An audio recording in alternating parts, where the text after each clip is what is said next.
மீன்களின் இனப்பெருக்கத்திற்கும் கடலின் தூய்மைக்கும் பாதுகாவலனாக விளங்கும் ஆமை இனம் என்பது தற்போது மெல்ல மெல்ல அழிந்து வருவது மீனவர்களுக்கு மட்டுமல்ல, இயற்கை ஆர்வலர்களிடையே கவலையை ஏற்படுத்தி வருகிறது. உலகில் கடல்வாழ் உயிரினங்களில் அரிய வகை என்று அழைக்கப்படும் ஆலிவ் ரெட்லி ஆமை இனம் அழிந்து வருவதால் அதனை காக்க தமிழக வனத்துறை சார்பில் பல்வேறு நடவடிக்கை எடுக்கப்பட்டு வருகிறது.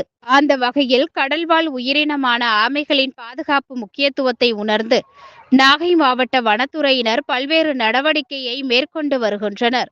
அதன்படி வங்கக்கடல் பகுதிகளில் உலவும் கடல் ஆமைகள் ஜனவரி முதல் மார்ச் வரையிலான காலத்தில் கரைக்கு வந்து மணலில் குழி தோண்டி முட்டையிட்டு செல்லும் காலம் துவங்கியுள்ளது.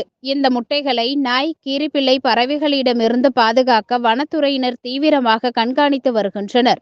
அந்த வகையில் நாகை மாவட்ட கடலோர பகுதிகளில் தற்போது ஆமைகள் முட்டையிட்டு செல்லும் சீசன் துவங்கியுள்ளது.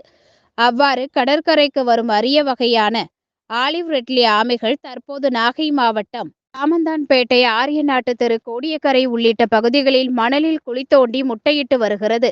இந்நிலையில் கடற்கரை ஓரங்களில் ஆமைகள் இட்டு சென்ற முட்டைகளை சேகரிக்கும் நாகை வனத்துறையினர் அம்முட்டைகளை 9 ஆமை குஞ்சு பொறிப்பகத்தில் பாதுகாத்து குஞ்சுகள் வெளியே வந்ததும் அதனை கடலில் மீண்டும் விட்டு விடுகின்றனர்.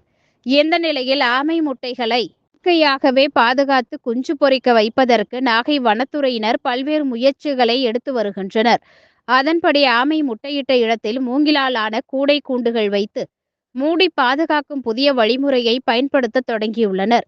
150 சென்டிமீட்டர் நீளமுள்ள மூங்கில் கூடை வலையை கொண்டு ஆமை முட்டையிட்ட இடத்தை மூடி வைக்கின்றனர்.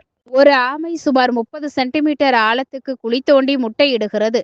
முட்டையிட்ட இடத்தை சுற்றி சுமார் 50 சென்டிமீட்டர் ஆழம் வரை மண்ணுக்கடியில் புதைக்கப்பட்டு வெளியே 100 சென்டிமீட்டர் தெரியும்படி இந்த மூங்கில் வலைகள் அமைக்கப்பட்டு வருகிறது. ஆமை முட்டையில் கைப்படாமல் இயற்கையாகவே அவை பொறிக்கும் விதமாக இந்த புதிய முயற்சியை வனத்துறையினர் மேற்கொண்டுள்ளனர். 50 நாட்களுக்கு பிறகு ஆமை குஞ்சுகள் பொரித்தவுடன் வலையை வெளியே எடுத்து குஞ்சுகள் கடலில் விடப்பட உள்ளது. இந்த வகைகளை பாதுகாக்க வனத்துறை சார்பில் ஒருவர் கண்காணிப்பில் ஈடுபடுவார் என்று நாகை வனச்சரக அலுவலர் சியாம் சுந்தர் தெரிவித்துள்ளார்.